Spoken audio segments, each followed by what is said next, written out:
সাবেক প্রধানমন্ত্রী বেগম খালেদা জিয়ার মৃত্যুতে কোরআন খতম দেয়া অনুষ্ঠান সহ নানা কর্মসূচি নিয়েছে সাতক্ষীরা জেলা বিএনপি।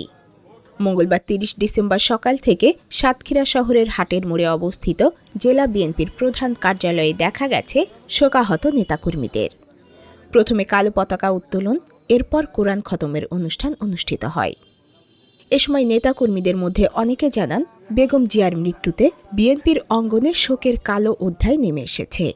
দীর্ঘদিন পরে বিএনপি আজ অভিভাবক শূন্য। সাতক্ষীরা জেলা বিএনপির সাবেক আহ্বায়ক সৈয়দ ইফতেখার আলী জানান, বেগম জিয়ার সম্পর্কে বললে শেষ হবে না। তিনি গোটা দেশবাসীর জন্য বটবৃক্ষের মতো, যার ছায়াতলে প্রতিটা মানুষ নিরাপদ। আজ বেগম খালেদা জিয়ার মৃত্যুতে এক মহাকাব্যের প্রয়াণ ঘটল। এজন্য তিনি দেশবাসীর কাছে দোয়া কামনা করেছেন।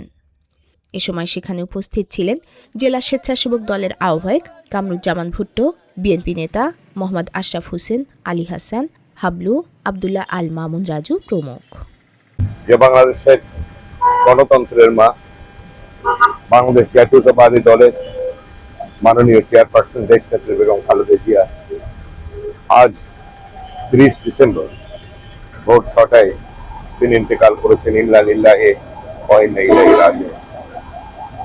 আসলে তার সম্পর্কে বর্ণনা করার মতো ভাষা আমরা হারিয়ে ফেলেছি।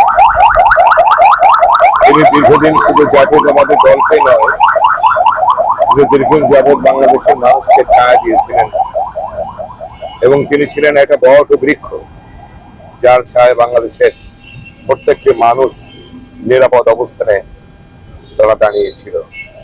আজকে সেই নেত্রের প্রয়াণের অর্থই হলো একটা মহাকাব্যের মহাপ্রয়াণ। আমরা দেশবাসীর কাছে, সমস্ত জনগণের কাছে দেশ নেত্রী বেগম খালেদা জিয়ার জন্য আমরা দোয়া প্রার্থনা করছি। আল্লাহ পাক যেন তাকে জান্নাতুল ফেরদৌস নসিব করেন। আপনারা জানেন, বাংলাদেশ জাতীয়তাবাদী দল বিএনপির মাননীয় চেয়ারপারসন,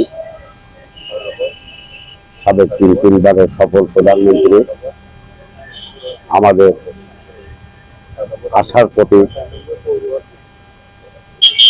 আপসীন দেশনেত্রী বেগম খালেদা জিয়া দীর্ঘ আন্দোলন সংগ্রাম করে আজকে ভোর ৬টায় আমাদেরকে রেখে, বাংলাদেশ ১৮ কোটি মানুষকে রেখে আল্লাহর সান্নিধ্যে পরপারে পাড়ি জমিয়েছেন।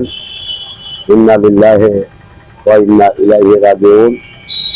আমি দেশবাসীর প্রতি আহ্বান রাখবো, দেশনেত্রী বেগম খালেদা জিয়ার জন্য মন ভরে দোয়া করার জন্য, যিনি যেন আল্লাহ পাক ওনাকে বেহেশতের উচ্চ মাকাম দান করেন।